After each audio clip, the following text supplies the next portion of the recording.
ఏమనిపిస్తుంది? వారం 10 రోజులుగా ఇదే అంశం మీద సుదీర్ఘమైనటువంటి చర్చలు, ఖచ్చితంగా రేపో మాపో తప్పించబోతున్నారు. భట్టి విక్రమార్క గారు కూడా ఇదే అంశం మీద ఒత్తిడి తెస్తున్నారు ముఖ్యమంత్రి తరఫున. ఈ తరహా వ్యాఖ్యానాలు ఎక్కువగా చూస్తాం. కానీ ఆల్ ఆఫ్ సడన్ రాఖీ పూర్ణిమ సందర్భంగా ఈ రోజు రాఖీ కట్టడం, అందులోనూ బంగారు రాఖీ కట్టడం, అంతా ఒకటైపోయారా అనేటటువంటి సూచనలు. ఏం చెప్తారు? మీకేమనిపించింది? ముందుగా శివ గారు, మీకు అదేవిధంగా యాంకర్ గా ఉన్నటువంటి సునీత గారికి, అదేవిధంగా ప్యానెల్ లో ఉన్నటువంటి మా కాల్వ సునీత గారికి, అదేవిధంగా రాష్ట్రంలో కల్వ సుజాత గారికి, అదేవిధంగా రాష్ట్రంలో నుండి తెలుగు మరియు తెలంగాణ మహిళలందరికీ బీఆర్ఎస్ పార్టీ తరఫున నా పక్షాన రాఖీ శుభాకాంక్షలు తెలియజేస్తా ఉంది. అదేవిధంగా ఇవాళ రాఖీ పౌర్ణమి సందర్భంగా శుభాకాంక్షలతో పాటుగా మరి బంగారు రాఖీ వ్యవహారం కూడా తెర మీదకి వచ్చింది.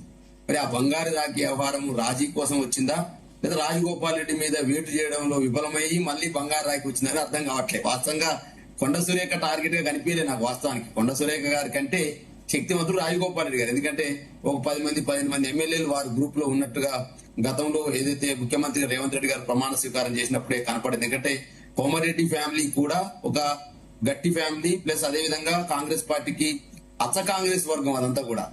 రేవంత్ రెడ్డి వర్గం ఏమో పచ్చ కాంగ్రెస్ వర్గం అయినట్టయితే ఆ రాజగోపాల్ రెడ్డి కోమరెడ్డి వర్గం ఏమో అచ్చ కాంగ్రెస్ వర్గం ఉన్నది. జగ్గారెడ్డి లాంటి వాళ్ళు, జానారెడ్డి లాంటి వాళ్ళు, ఉత్తమ్ కుమార్ రెడ్డి లాంటి వాళ్ళు, హనుమంతరావు లాంటి వాళ్ళు ఏమో కొంత మొదటి నుంచి కూడా కాంగ్రెస్ పార్టీకి లాయలిస్ట్ గా ఉంటూ అధికారంలో ఉన్నా లేకపోయినా పనిచేసిన వాళ్ళు కొంతమంది ఉన్నారు.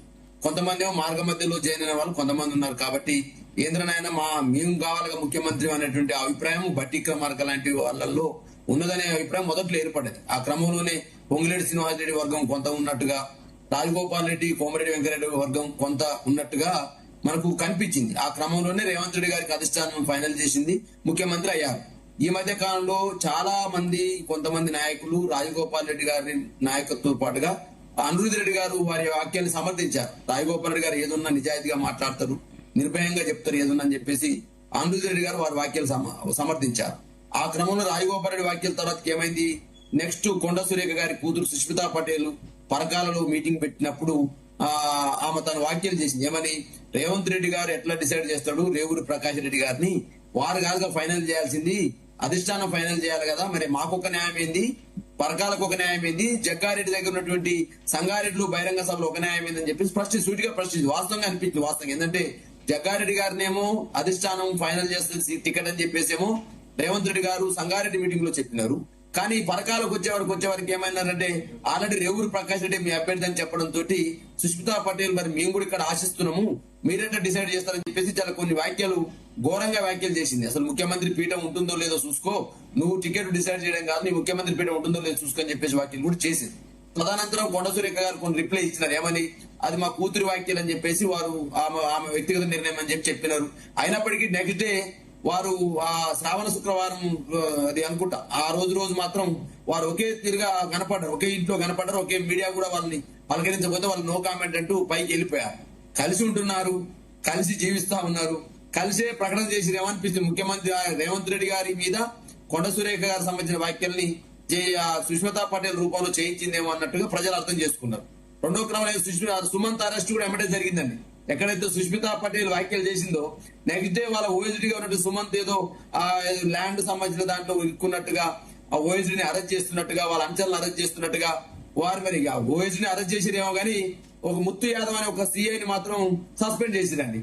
అంటే ఒకరి కోసం ఒకరు బలవుతున్నట్టే రాజగోపాల్ రెడ్డిని ఎక్కుపెట్టడం కోసం, రాజగోపాల్ రెడ్డి మీద రేవంత్ రెడ్డి గారి బాణం ఎక్కుపెట్టడం కోసం కొండ సురేఖని మరి బలి చేస్తున్నారు అనే అంశం కూడా స్పష్టంగా ప్రజల్లో నానుతా ఉంది.